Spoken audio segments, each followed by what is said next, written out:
In Worksheet 2, we'll be looking at trigonometric identities and theorems, probably the most famous of which is the Pythagorean theorem over here, which is a squared plus b squared is equal to c squared.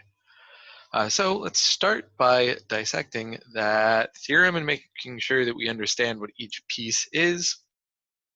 So when we're talking about a, b, and c within the Pythagorean theorem, we're referring to the lengths of sides in a right triangle. It's always got to be a right triangle. Moreover, some of these sides are specific. Namely, side C always has to be the hypotenuse, while sides A and B are the two legs.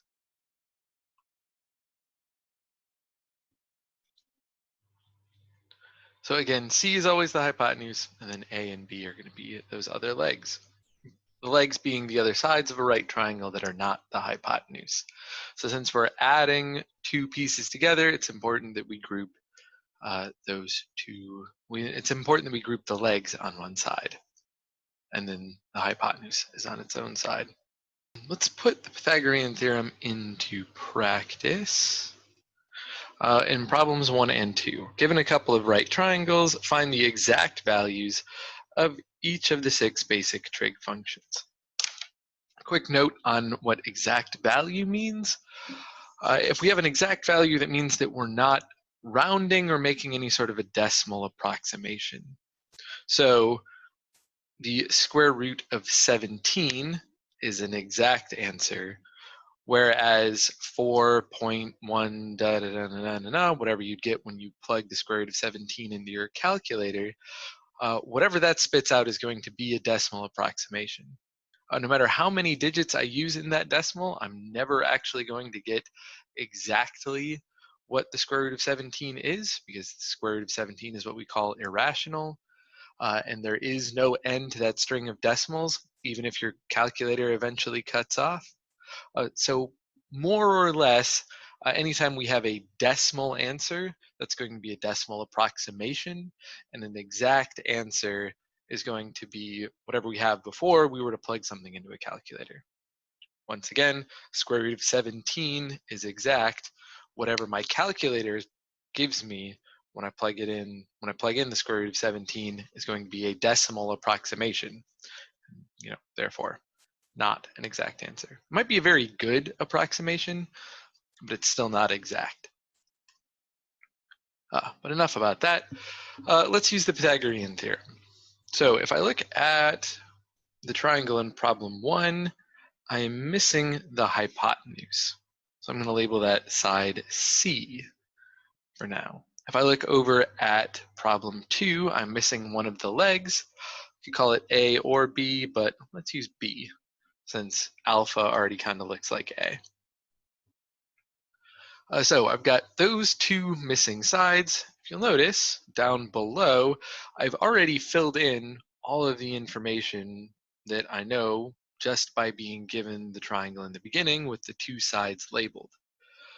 So for the 6 identities, there are 12 numbers, and I already know what 8 of them should be within those identities. So I'm just missing a few other spots here, here, here, and here on the blue side. So we'll just fill those in after we figured out what C should be. So if we come over and use that Pythagorean theorem, I'll have that 8 squared plus the square root of 17 squared should be equal to C squared, and solve that out for C. This will be 64 plus 17 is C squared. Add that stuff up, and I believe I get 81 is C squared, which means that C must be 9. So if C is 9, I can go through and fill that out every time I need the hypotenuse. So the hypotenuse shows up in sine, cosine, secant, and cosecant. So I'll fill each one of those in to be to be 9, wherever I needed that to be. On the topic of exact answers and fractions, we'll also go rationalize some of these fractions.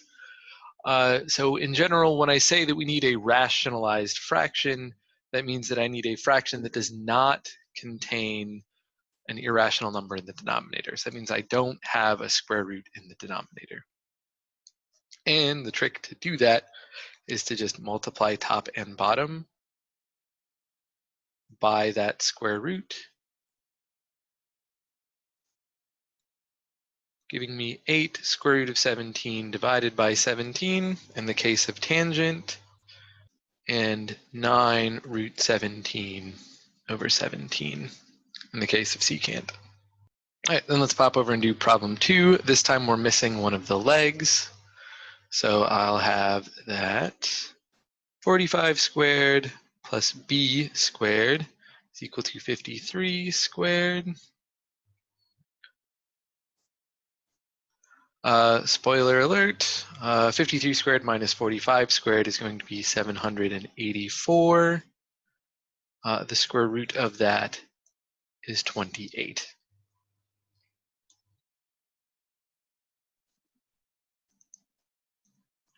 And then I'll go through and plug in 28 everywhere it was missing.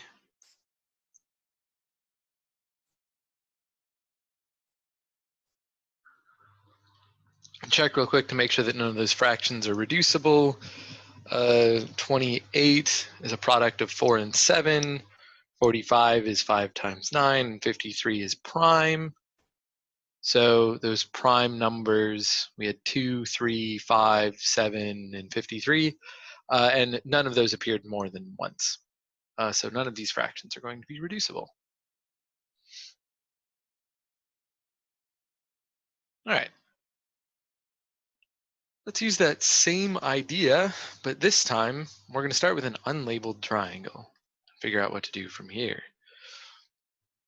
So given that sine of theta is equal to 4 over 5, use a right triangle to find the exact values of cosine theta and tangent theta. We should start by labeling a right triangle then, so that we can have a set of information that's similar to what we did in problems 1 and 2. So instead of knowing immediately what my sides are equal to, I'm going to use the fact that I know that sine of theta is equal to 4 over 5 to create a right triangle. So I know that sine of theta from SOHCAHTOA is equal to the opposite side, which is spelled with a P, not a D, over the hypotenuse. So if I come over to my triangle and label one of the angles to be theta, given that this other angle is a right angle, I can use the fraction from earlier to label some of these sides. So if sine is opposite over hypotenuse, that means that the top of my fraction should be the opposite side, while the bottom of my fraction is my hypotenuse. Meaning I've only got one side left over, which I'll call A, since we did B last time, and we'll use the Pythagorean theorem to solve for it. A squared plus B squared is C squared. So A squared plus 4 squared is 5 squared. And not to spoil anything, but A is going to come out to 3. Let's actually do something fancy here. Since all of this work was used to solve for A, I'm going to change its color to, how about purple? All right, so the last two steps are finding cosine theta and tangent theta. So cosine theta, which is adjacent over hypotenuse, is going to be 3 over 5, where that 3 comes from the purple bit. And tangent of theta, which is opposite over adjacent, should come out to 4 over 3. Once again, that 3 is coming from the purple bit.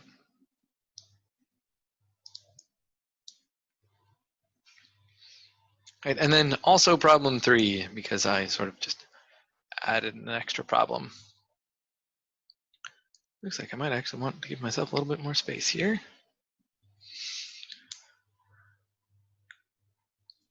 So this time, I have that cotangent is equal to 3 square root of 7.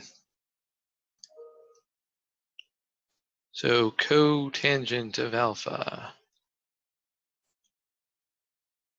is equal to 3 square root 7. And from SOHCAHTOA, or its reverse, since this is one of the second group of 3, cotangent is equal to adjacent divided by the opposite side. But hang on, we've got a bit of a problem here. When we were looking at the previous example, we were able to say that sine of theta is equal to 4 over 5, and that that's opposite over hypotenuse. So the top was the opposite side, and the denominator was the hypotenuse. I guess the numerator is the opposite side, the denominator is the hypotenuse. I suppose I should probably use some math words, since this is a math class. But when I have this fraction, I don't actually have a fraction. I just have that cotangent of alpha is equal to 3 square root 7. So now what do we do? Well, turns out this isn't actually as big a problem as it might look like it is, because any number can just be written as a fraction that's over 1. So 3 square root of 7 is the same as 3 square root 7 over 1. So if I just change that into a fraction, I can then now have a numerator and a denominator and apply it just like I did in the previous problem. So first I should label one of these angles. I'll label lower left again, since I've got my choice. I should label my adjacent side to be 3 square root of 7. And I should label my opposite side to be 1. Again, that's coming from that extra fraction that we just decided to add. And that's going to leave us with an unknown hypotenuse, which I'll call C to go along with the Pythagorean theorem. And then I just need to solve for it. So I should have that 1 squared plus 3 root 7 squared is equal to C squared. Which means I'm looking at 1 plus 9 times 7, which is 63. And I'm going to end up getting then that C is 8. All right, then we'll pick up the other two functions that we wanted. We needed to get sine of alpha, which ought to be the opposite side over the hypotenuse. So 1 over 8. Suppose I should label it C is equal to 8 on the problem itself. And then I also needed secant of alpha.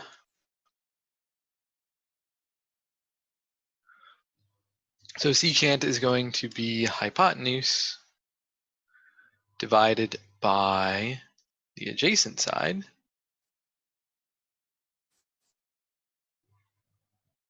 And we're going to rationalize this as well. So I'm going to multiply top and bottom by the square root of 7, since that's the piece that's not rational, and get 8 root 7 divided by 21. Okay, so now for problems 4 through 9, we're going to solve each of these problems using only trigonometric identities. For those identities, the thing that we're going to come back and look at are all the identities listed back at the beginning. So if you've got a printout of the worksheet with you, you just be looking at it there, or you can just come back to this part of the video and see all of the identities here. And this is where I'm going to be grabbing from as I use some of them throughout the rest of the problem. So the problem that we're looking at, given that tangent is the square root of 33 over 4, find the exact value of secant squared. So we're looking for an identity that's going to relate tangent and secant together.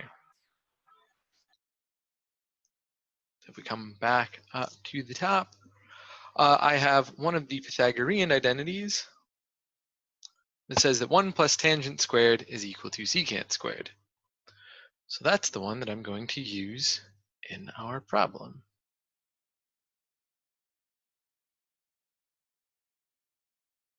Here's where we're going to use some video editing magic to just make that show up in the problem. All right, and we're back. Okay, so here's the identity that we're going to want to use. We're solving for secant squared. So I should have that 1 plus tangent squared, it should be root 33 over 4 squared is equal to secant squared of theta. We'll go ahead and continue to include that theta inside of secant, because again, all trig functions need to have an angle plugged into them. So I've taken the previous I've taken the formula, or the identity, 1 plus tangent squared is secant squared, and I've replaced tangent squared, or I've replaced tangent with square root 33 over 4. Since that's what I'm going to be plugging in for tangent of theta. Notice that I did not take the tangent of square root of 33 over 4, because that's not exactly correct. If I have the equation tangent of theta is equal to square root 33 over 4, then theta is some angle, probably measured in degrees, and root 33 over 4 is the actual ratio of those sides. So just because I have tangent theta equal to root 33 over 4 does not mean that I should plug root 33 over 4 in for theta. But moving right along, I want to solve this thing for secant squared, and I'm going to simplify my fraction as much as I can. So if I square out that fraction, I should get 33 over 16. And then I want to change 1 into a fraction over 16. So 1 should be the same thing as 16 over 16, right? Keeping that fraction the same. But now I have fractions that I can add together. 16 plus 33 is 49 over 16. And that's the exact value of secant squared, in this problem. All right, problem 5. Given that cosine is equal to 15 over 17, find the exact value of secant. So I want an identity that relates secant and cosine together. I find that over here in the reciprocal identities. Secant theta is equal to 1 over cosine. So using this reciprocal identity, I should get that secant of theta is equal to 1 over 15 over 17. Which if I divide by a fraction, that's the same as multiplying by its reciprocal. So 17 over 15. I think you could also use the fact that secant is the reciprocal of cosine to just immediately say that secant is the reciprocal of 15 over 17, whose reciprocal is 17 over 15.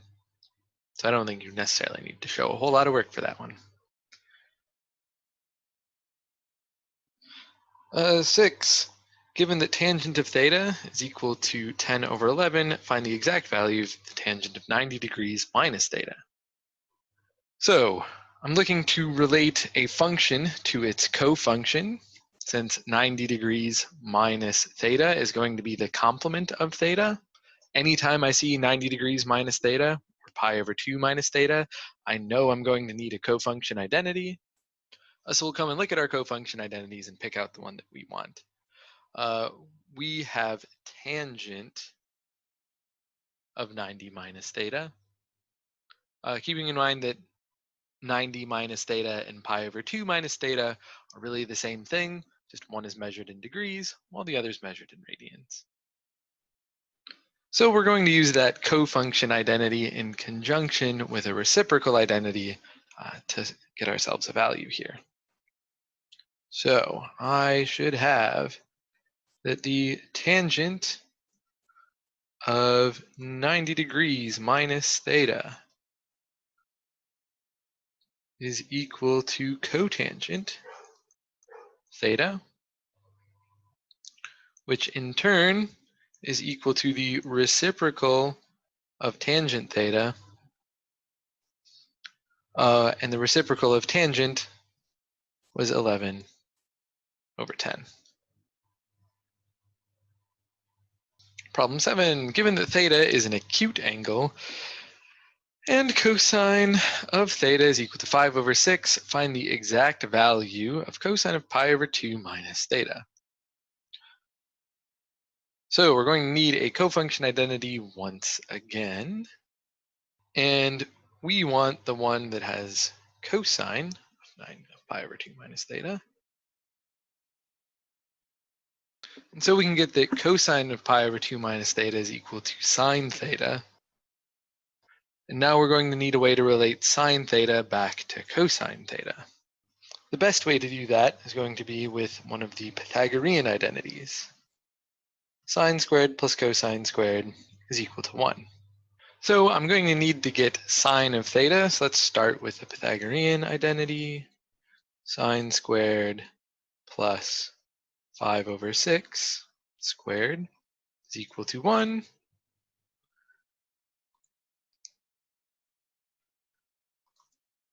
So sine squared should be equal to 36 over 36 minus 25 over 36,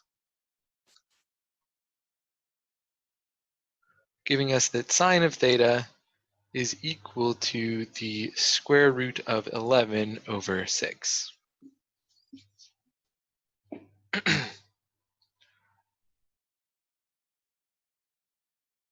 Follow that up with cosine of pi over 2 minus theta is equal to sine of theta.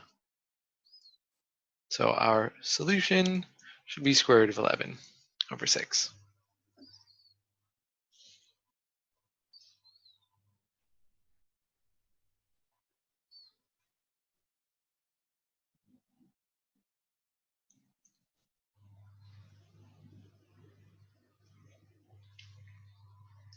Next, given that cotangent of pi over 2 minus theta is equal to 4/3, find the exact value of cosine squared. So we know we're going to end up needing a cofunction identity. Also, from there, we're going to need to get back to cosine squared.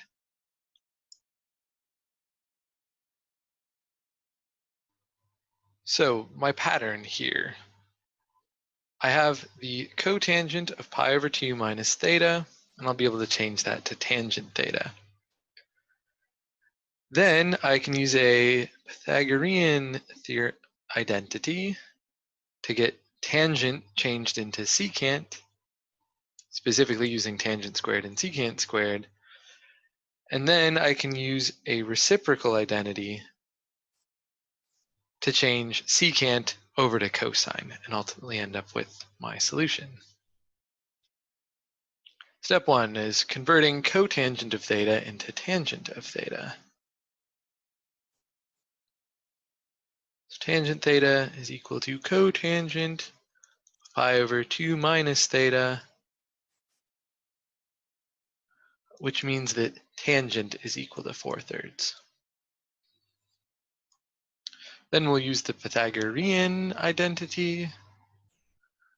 Say that 1 plus 4/3 squared is equal to secant squared.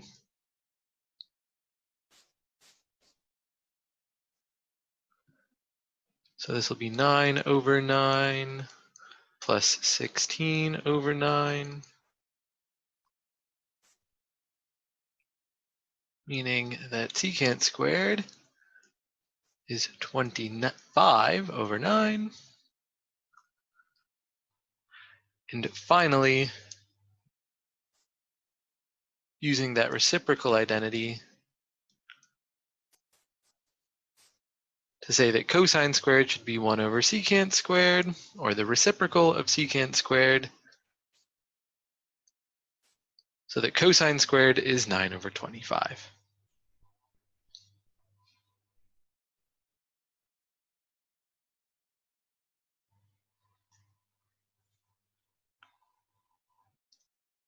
And then the last problem in this set, given that secant of theta is equal to 11, find the exact values of cosine theta, tangent squared of theta, and cosecant of pi over 2 minus theta. So to solve each one of those, I'm going to need a reciprocal identity, a Pythagorean identity, and a cofunction identity. So first, I want to be able to change secant into cosine, meaning I need that reciprocal identity. Next, I was asked to solve for tangent squared, meaning I'm going to want this Pythagorean identity. And finally, I'm looking for cosecant of pi over 2 minus theta, so I'm going to want that cofunction identity. All right, so cosine of theta should be equal to 1 over secant theta, which will be 1 over 11.